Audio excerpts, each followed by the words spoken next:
Regarde, regarde, il y a 1,50 m de là. Écoute, demande-lui si elle avait un fils qui s'appelait Hasni. François cherche Hasni, un de ses copains d'enfance. Jamais il m'a parlé d'Hasni, jamais. C'est ça que quand je l'ai vu qu'il faisait ça, tu sais, j'ai dit ça y est, il y a quelque chose qui se débloque. Sa mère, sa mère s'appelle Khaira.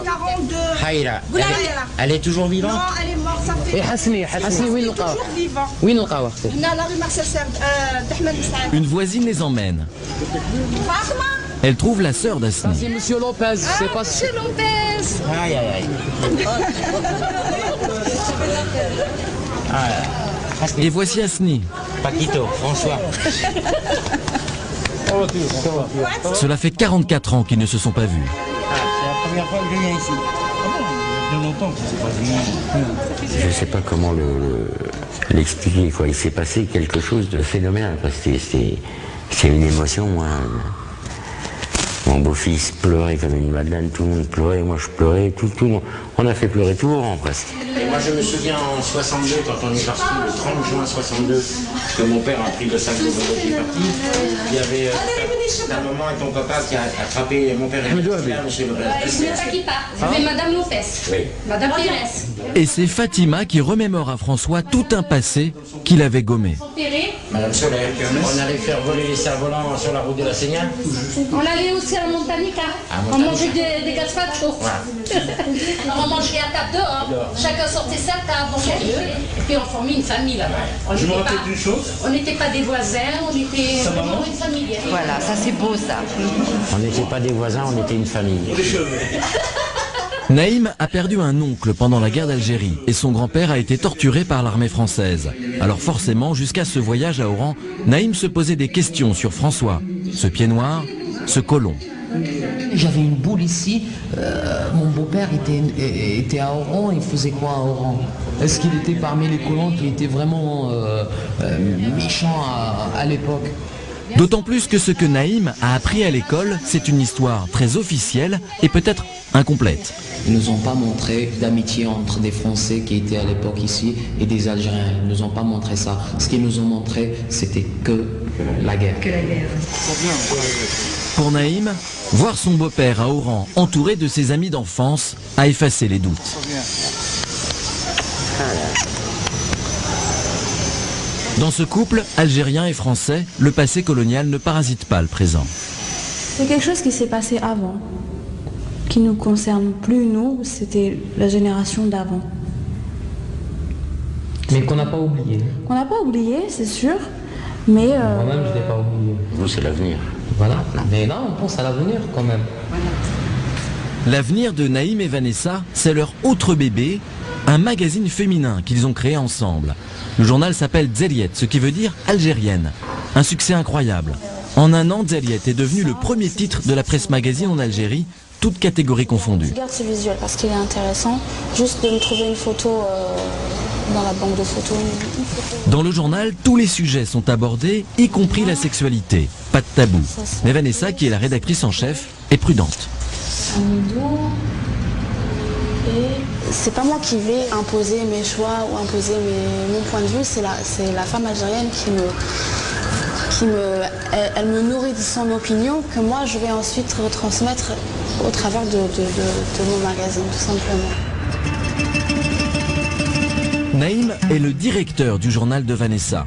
Il a fondé un groupe de presse, c'est un jeune entrepreneur plein de projets. Il a rendez-vous dans le centre d'Alger avec des amis.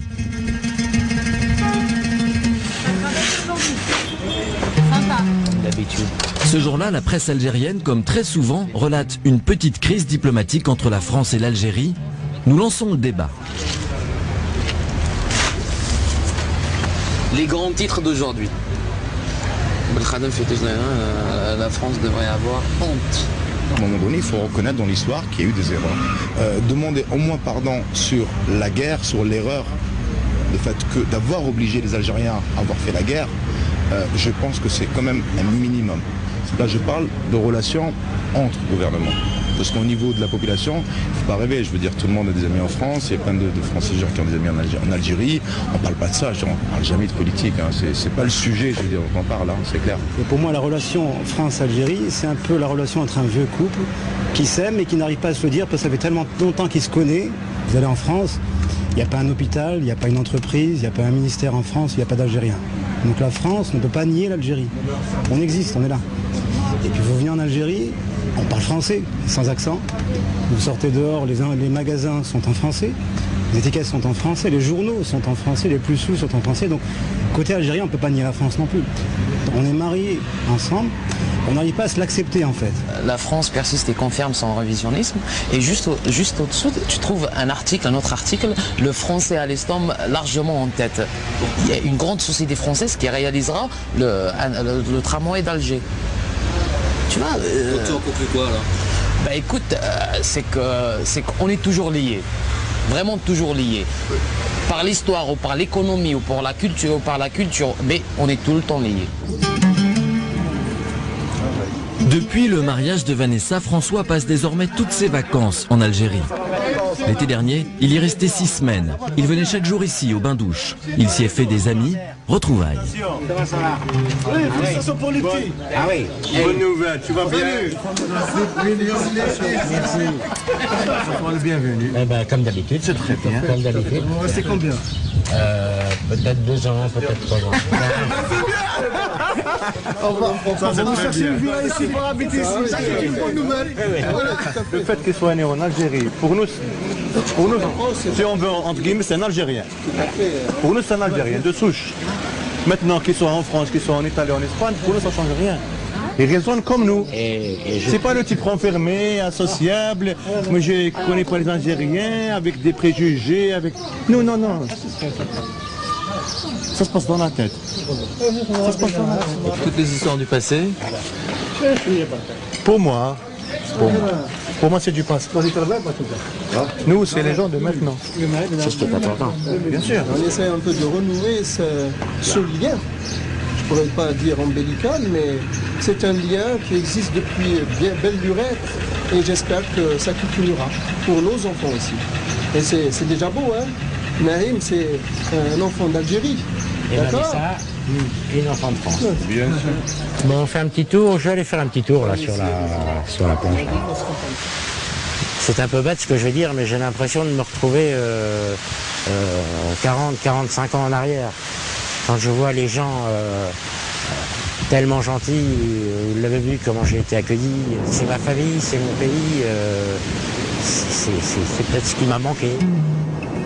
Depuis qu'il est grand-père, François se demande même s'il ne va pas venir s'installer ici avec Ingrid. Je pense que mon avenir, notre avenir sera entre la France et l'Algérie. Français, mais algérien de cœur, François est pied noir. Il est entre les deux rives de la Méditerranée. C'est là qu'il voit sa dernière demeure. Incinérer mes cendres dans la Méditerranée. Vraiment ? Je pense.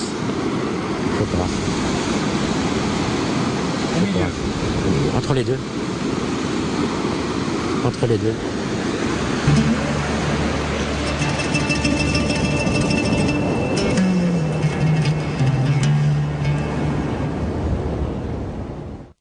C'était Quand l'Algérie était française, une soirée préparée par Serge de Sampigny, Jean-Marie Tricot, Valérie Troisier. Réalisation Sébastien Deveau, production Vanessa Varon, assisté d'Éric Cantaviscaille. Sachez que nous préparons d'autres soirées histoires sur M6. Si vous avez vécu, filmé des événements importants, mais aussi votre vie quotidienne dans les années 60 et 70, eh bien vous pouvez nous contacter à l'adresse email suivante, histoire@m6.fr. Merci de nous avoir suivis. Bonne fin de soirée sur M6.